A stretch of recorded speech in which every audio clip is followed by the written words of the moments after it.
Today we're making Skaven Blight. Hey guys, welcome to this video. Finally, time has come. Today we're gonna be building this huge terrain set, and I'm really looking forward to show you how I did this, because this is so far my most ambitious and complex terrain project. So yeah, without further ado, let's jump into the video! Oh.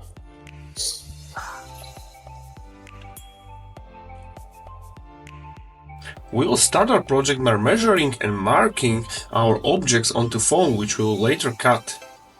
Sketching circles onto foam. Ideally, use a compass. However, I'm sketching the large circle which is this one, so I had to improvise and find the round objects which is corresponding to the size I want. So all I found was my lamp, so it had to do. They said muscles are useless in terrain making, but I beg to differ, I can use them for breaking the foam! Now, foam is tough, so be careful not to hurt yourself. Now, cutting circles from the foam, ideally use your circle cutter jig from Shifting Lens. However, I don't have it, so I have to eyeball it. Now, this might seem really scary, however, it's not that bad. All you need to do, remember, keep your temperature low to the level 1, maximum 2, go slowly, and if you go by accident off the grid, don't worry, you will fix it later. And this is the correction phase I was talking about, so you will grab a box cutter knife and shave off all the imperfections, and all these imperfections will be corrected right now. I know I say it all the time, but this is my favorite tool in hobby making, because it will do the most hard work for you, and that is imprinting the brick or making brick texture onto your foam. So my favorite one is this brick pattern roller from Shifting Lens, so I highly recommend you to check it out, guys.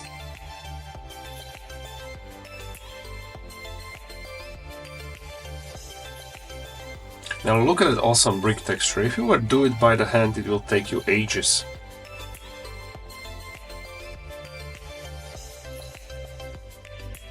Making stairs seems intimidating. Trust me, it's easy. All you need to do is cut the thin stripes from foam and stack them on top of each other, and then just cut it in half, and boom, you have 2 sets of stairs. Easy, enjoyable, very effective.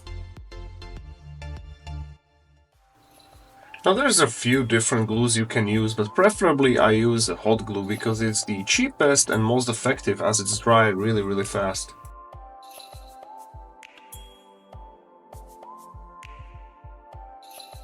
Now once you have all the stairs ready, now it's time to imprint the texture on them. Here I am using a runic roller from Green Stuff World. Here I am marking the position of the stairs, which we will later cut off. Now, all the stairs are more or less the same size, but I still rather mark the exact position so I don't have to stress out later. And all these can be cut by hot wire, but I prefer cutting them with box cutter knife because it's easier to correct after yourself.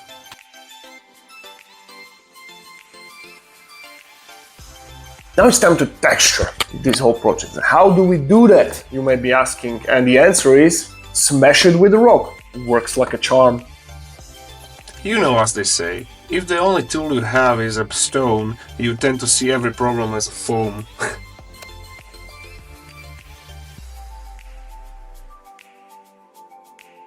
Now for every single terrain project or a hobby project, I'm using these hardened plastic as a base material. I'm buying them in large sheets from a hardware store, and they can be kind of pricey, but it's the best material I've ever found for the basing because it's very durable, it's easy to cut, and it does not warp. But note, this is not expanded PVC.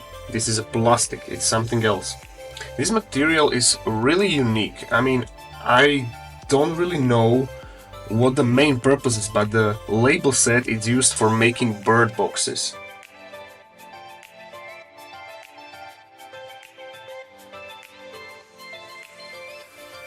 Now we are texturing the brick pillars, which will be later laid out around all the circle structure. So we will texture all 4 sides and then cut them in half, but moving the hot wire slightly on angle, so both of them are kind of steep.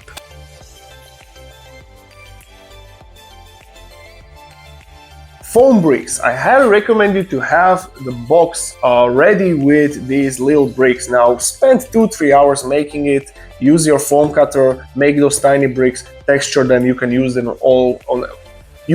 on every single terrain project. I highly recommend you to do that. Ready with these little bricks. Now spend 2-3 hours making it, use your foam cutter, make those tiny bricks. You can use them on every single terrain project. I highly recommend you to do that. Now initially this was not part of the plan. The plan was to have them all portraying out, but later I decided to even them out with the level of the actual middle structure, because I found out that it will look way better this way. And now we are gluing our resin bits. Now again, I'm using hot glue. It is the best glue for almost everything when it comes to foam. Now you may be asking, where do I get these awesome resin sculpts? And the answer is I sculpted them myself, and usually I sculpt them live on stream, and I have a lot of fun with my audience. And where you can download these STL files, you may be asking, the answer is on my Patreon. I have all my models listed there, so for the monthly subscription you can get them all. Now it's time to use our pre-cutted bricks to fill all the giant gaps and just apply them randomly. Now the statue of Great Horned Rat, we sculpted it live on stream, and this is the most important piece of this whole set because it kind of brings it together. So the idea was to for the Skaven to build a temple within the Skaven blood dedicated to worshipping Great Horned Rat. So this building is just a ruined part. This should be like was a huge tower. Now it crumbled down and all we see is this.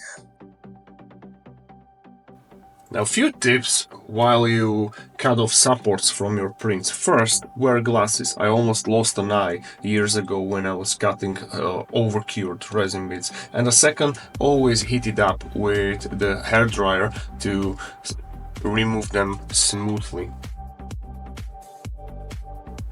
This is so satisfying to peel off all the supports from the print, and the crackling sound always soothes my soul.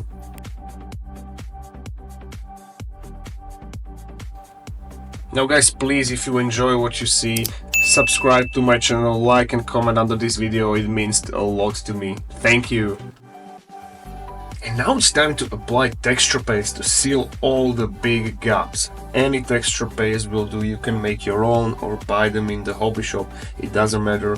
Important thing is to seal the gaps and to create some ground texture.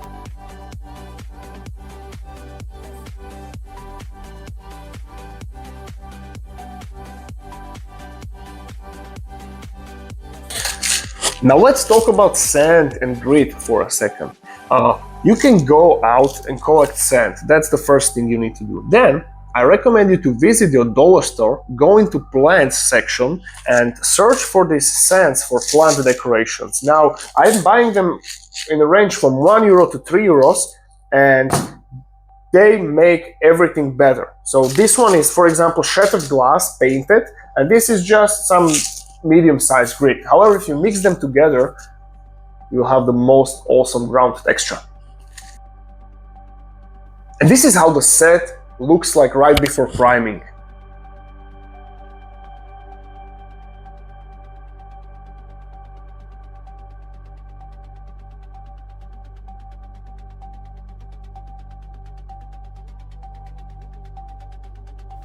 Priming time! Let's mix our own primer. So grab a highly opaque paint and pretend that this airbrush spill was intentional. So again, grab an opaque acrylic paint, mix it with gloss varnish and flow improver, and prime whole terrain piece. Now this may require a couple layers. I usually go with 2, maximum 3. Second color of choice is a turquoise, and we are doing almost whole cover. This is like a heavy zenithal, so we are going from above and from the sides, and we are leaving a dark grayish brown shades underneath.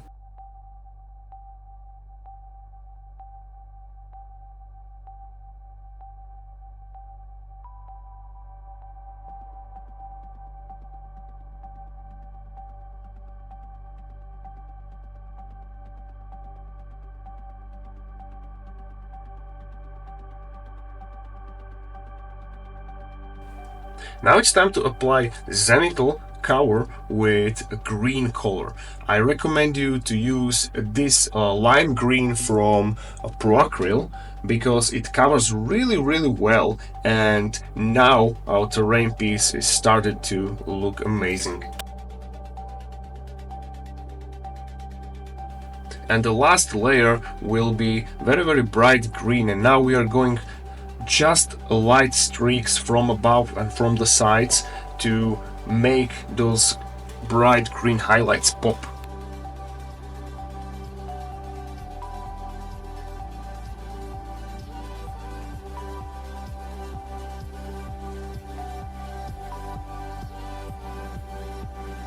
This technique, I call it spot airbrushing, and the whole idea behind it is, as the name indicates, is to grab a color. I recommend you to grab a beige color and just apply it on a few spots, and you make these spots on the terrain to pop, and it will make your terrain unique. Apply these spots randomly throughout your terrain piece, but don't overdo it. This is just a few spots.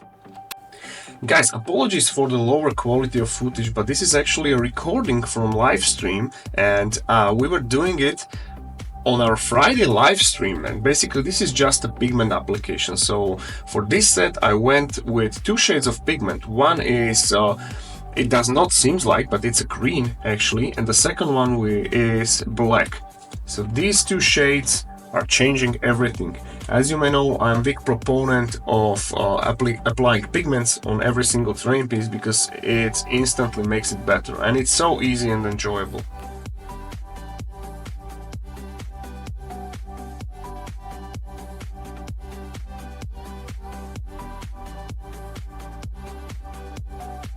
And we will go with the black over some spots with the green to mix them. Grass taps. Now, my number one choice is always grass taps from Gamer's Grass. These are the most realistic, genuine, and amazing grass taps I've ever seen. I use them on every single terrain project. Highly recommend them. 10 out of 10.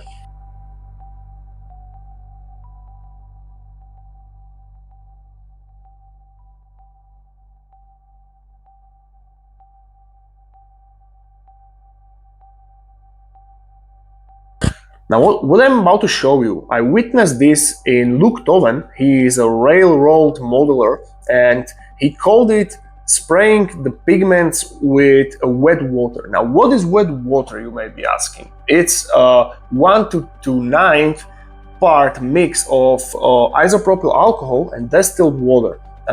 By doing this, by spraying it on your applied pigments, you will, once it's wet, you immediately wipe it away, and by doing this, you will secure the pigments in place, and you will reinstate the highlights on your terrain, and it looks amazing. You don't need expensive resin for making ooze puddles. All you need is a hot glue gun and a coffee stir stick. So apply it to the piece and then gently stir it until you create the desired ripples. Guys, I just love hot glue. You know, it's such an awesome material. You can even sculpt miniatures with it because it's so versatile. Once it's dry, it's really hard, and if you know how to work with it, you can go really far with it.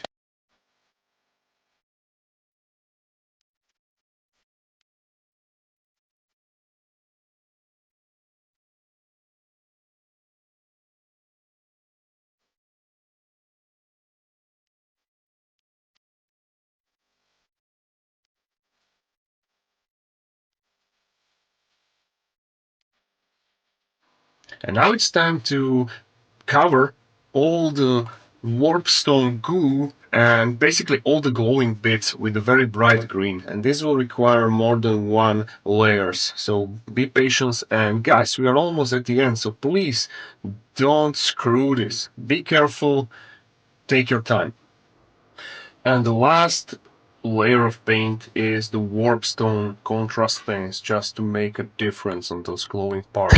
I'm so excited! Now it's time for grand reveal.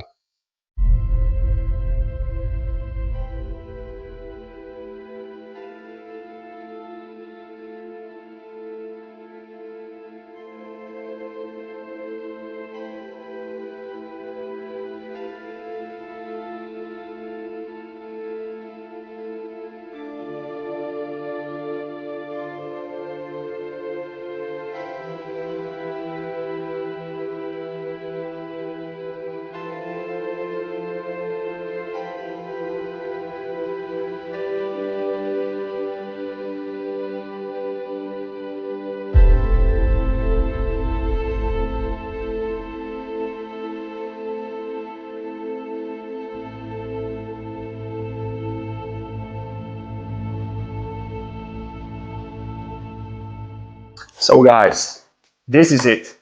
Again, this is my most ambitious and complex terrain project I ever done, but I really enjoy it. And I want to kindly ask you to subscribe. By subscribing, liking this video, commenting, you keep the algorithm running and you help me to create more of these videos in the future. So please subscribe.